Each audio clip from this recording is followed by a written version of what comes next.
Hey guys, so a couple of videos ago, I showed you some lines out of the Hacksaw Gambit, which came out of the Scotch Gambit when we played bishop c4, but it was when black responded with the move bishop to c5. But one of the things that I mentioned was that actually the most common move that black plays here is knight to f6. They're both pretty common, but this one was played more often. So in this video, we're going to cover what you can play as white against this line. And so if you pair this with the previous video, you're going to have basically a full repertoire that you can play with white out of the Scotch Gambit. So if that sounds exciting, let's go ahead and get started. All right, so first things first, just a reminder, this is the Scotch Gambit where we don't take back the pawn on d4 right away. We give black the option to defend it, which is kind of what I talked about last time.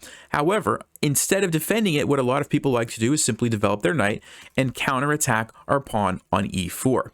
And there's a couple of ways that we could play this. The most common moves are e5 and castles. But I'm going to show you a lesser played move, which is very tricky. And the move is knight to g5. So we defend our pawn that way, but really we don't care so much about the pawn. We're going on the offensive right away and threatening black's f7 pawn. Now, if you look carefully, there's not a lot of ways that black can defend this pawn. There's really only two moves that make a lot of sense for black: d5 and knight to e5. And I guess bishop b4 check has some merit as well, but we're not going to cover that in this video. d5 and knight e5 are played much more often. So first things first, let's talk about knight to e5. And actually, before I do that, I want to back up and just mention something. This position right here, I showed you how we can get there after the Scotch Gambit. I want to show you something else because I actually have an opening course where I teach the bishop's opening. This is my e4 Gambit course, and there's a line where they play knight to f6. We play d4, which is the Urasov Gambit. And if they take here, we play knight to f3. And if they decide to play knight to c6, notice this position. It is the exact same position that I'm showing you guys that comes out of the Scotch Gambit, except we arrive there in a weird way. And the line that I'm going to be showing you today actually comes from that course. You're kind of getting a sneak peek into my opening course. And so if you like this, you might, check out the entire course. There'll be a link in the description. All right, so having said that, I'm going to jump back to this position, which is actually the same position. It's a different line, but it's the same position. All right, so let's keep going. So we're going to play knight to g5. This is my sort of secret recommendation. It's not played very often. And knight to e5 is one of the options black has. Attacks the bishop, defends the pawn on f7. So what I recommend you do here is simply drop the bishop back to b3. And what we're doing is saying, no, I don't want to give black the option to trade for my bishop. And I'm getting ready to play f4 and chase that knight away. So if black kind of doesn't know what's happening, and let's just say they play a random move like d6, we're going to play f4, kicking the knight away, because once it moves somewhere, it's no longer defending f7, and we're coming in and black's in big trouble. Okay, that's kind of the idea. So that's what happens when we play bishop to b3. Now, if black knows what's going on, they're not going to leave this threat on f7. They're going to play the move h6 to chase your knight away. Okay, most other moves are bad, and so probably you will see this against anybody who knows what's going on. Now, we're going to play f4 anyway. Okay, we're ignoring this and we're creating a counterattack on black's knight. Now, they have to take us. They have to take. If they do anything else, again, it leaves this undefended and we can come in with the knight and black is in trouble. So most people are going to take here. And then we're going to take their knight. So we traded knights, but now we have an attack on their knight. And most people will take here. They could move to h5, but it's knight on the rim is grim. We would just castle in that case. So most people are going to take and go to the center. And now what we're going to do is play bishop to d5. And this is kind of an important move because if we don't play that, and let's just say we, castle, we give black the option to play d5. And this is like one of the key moves that black likes to play in these types of positions, because as soon as they get d5 in, the knight is supported, this bishop is unleashed, and even if we were to en passant that, they would still maybe play f5 to defend it, or they could even just take with the queen. There's lots of options that black has once that bishop gets unleashed. So by us playing the move bishop to d5 here, this is a crucial move. You can't forget this one, okay? You got to remember this. And I'm going to put the lines in the description so you can, follow along, review and stuff. But by going there, we prevent black from playing d5. At the same time, we attack the knight, and it's not easy for them to defend it. Most people will play the move knight to c5 to, get away. Now, Stockfish says the best thing to do is actually play f5, but this looks really crazy opening up the king like that, and most people aren't going to be comfortable doing that, and it's still very, very tricky to play for black. So most people are going to go knight c5. And now we're going to castle. And when we castle, we create a threat on the f7 pawn. You can see how nice this is that we've traded off our f pawn because this rook is immediately involved in the attack, okay? So most people, if you look carefully, there's not a lot of ways to defend that, right? How do you defend this pawn? Well, you really can't. So you have to play knight to e6 to block the bishop. And then we play the move queen to f3, piling up some more pressure on the pawn. And again, it's not easy for black to defend. They basically have to go queen to e7. And this is a really awkward move for black. Why? Because it blocks his bishop so that they can't develop the bishop, which means they can't castle, and all their pieces are kind of starting to get bottled up, okay? We're going to play knight to d2, just a simple developing move. And here, most people will play c6, attacking our bishop, and we ignore the bishop and play knight to e4. We're going for that d6 square, and black is already losing. They have to go here.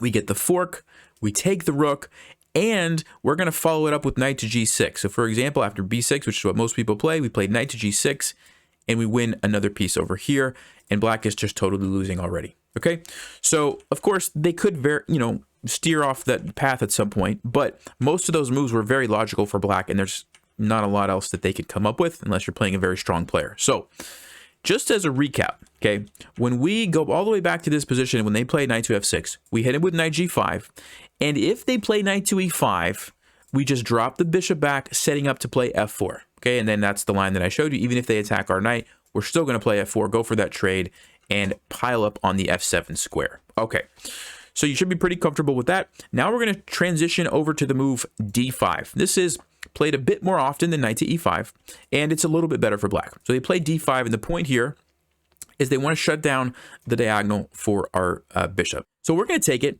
and now black has a couple of options, actually quite a few options. 3 of them are played very frequently, and 1 of them is not played that often. So the ones that are played the most often have to do with dealing with this threat on the knight somehow. So they either will take your pawn, because they have 2 attackers, and we only have 1 defender, or they will move their knight to a5 or to e5 to attack your bishop. Okay, now, the fun one for us is if they take the pawn.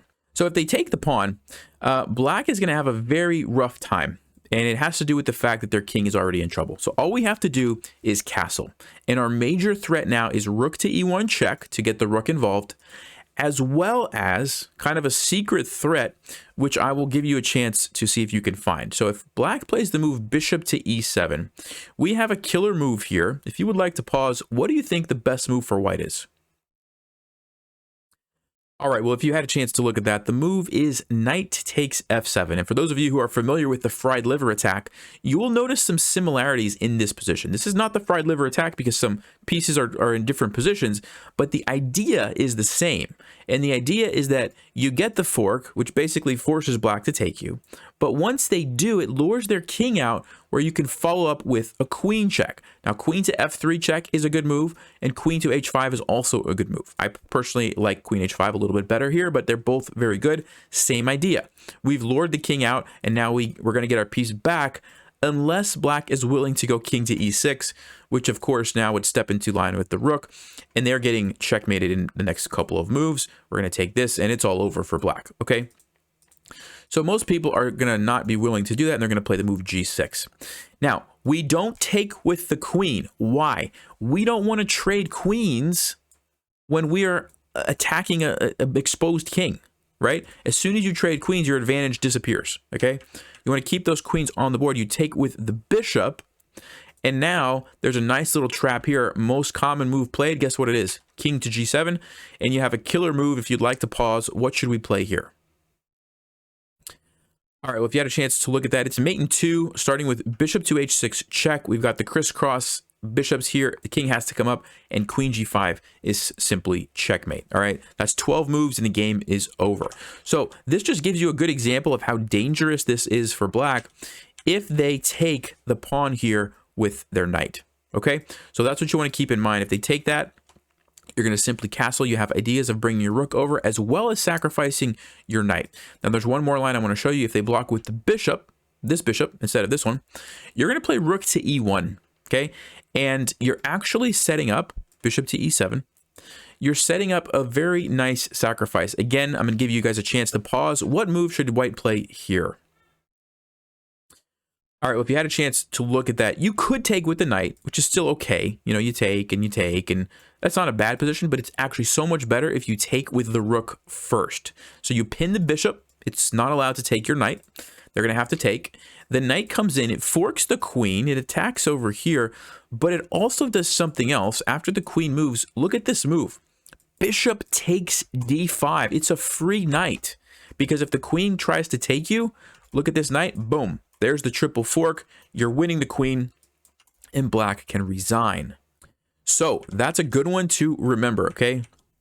So regardless of how black plays this, if they go bishop e7, you have knight takes f7. If they go bishop e6, you have rook here and sacrifice. Lots of ways that this could go down, but that's kind of what you need to remember, okay? So we are very happy if they take this with the knight. By the way, that's actually one of the most common moves played here. I'll show you real quick. You can see knight takes d5 71,000 times is played in this position. Then we have knight a5, knight e5, and queen e7, which we'll come back to. Okay, so we've talked about knight takes d5. Next up, knight to a5. So they say, okay, my knight's attacked. Let me move it away and attack the bishop on the side. This line, what I recommend you do is simply take on d4. Okay, and what you want to remember is when the knight moves to attack your bishop, most of the time in these lines, you'll just take with the queen.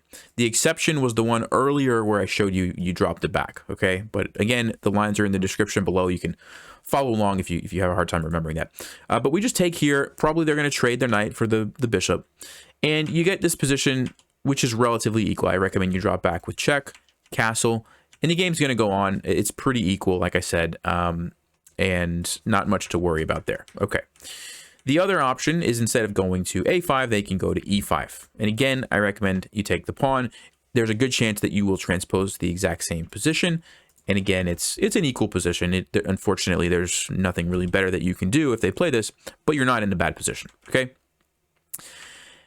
All right, let's go back. I want to talk about one more line here, and it's actually the best move for black. It's queen to e7, and it's not played very often unless you're at the high levels. Okay, the high levels, most people do know this, but the reason queen e7 is such a good move is because how do we get out of the check? There's no good way for us to get out of the check. The best thing we could do is go king to f1. If we play queen e2, well, when we give black the option to trade queens, there's no attack on the king, and it's just a slightly better endgame for black. So we have to play the move king to f1. We lose our castling rights. That's why it's such an annoying move and why it's one of black's best moves. However, it is still tricky, and here's what's most likely to happen. Knight to e5, attacking your bishop. You take the pawn. They trade this off. They go attack the knight. You go back, and they bring the queen to c5. Now, I'm playing the best moves for black here, but I just want to show you if you're playing against somebody who knows what they're doing, this is what would happen. Queen to e2 check. They go here, and now we develop, and we get some position like this. And the issue that we have as white, and the reason this is slightly better for black, is that we can't castle, and our rooks are not connected, right? So what I recommend you do is just bring this rook to the center, maybe something like rook to e1, and a lot of people here will castle kingside. And if they do this, I recommend you actually use the fact that your rook is on this side of the king to attack their king. So h3, g4, try to play g5 and open up this g file. So for example, h3, I don't know, let's say they just go here, g4, let's say they bring a rook over. Something like this is what I'm recommending. And once you get this open, now you can use this rook to actually attack them. It's going to get kind of wild. It's going to get kind of crazy. Your king is going to be a little bit in danger, but black's king is as well. And this is just kind of one way to approach it. The other way, if you don't like that, would be to play like h3, g3, move your king to g2, and then bring your rook to the center, and you get a little bit more of a normal game. It's up to you. But this is one of the drawbacks of this line.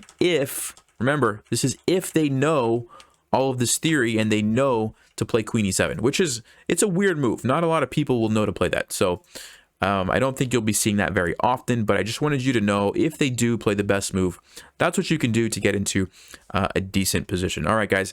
All of those lines are down in the description, so you can follow along, and let me know if I missed anything or if you want something else covered. But I'll see you guys next time. As always, stay sharp, play smart, and take care.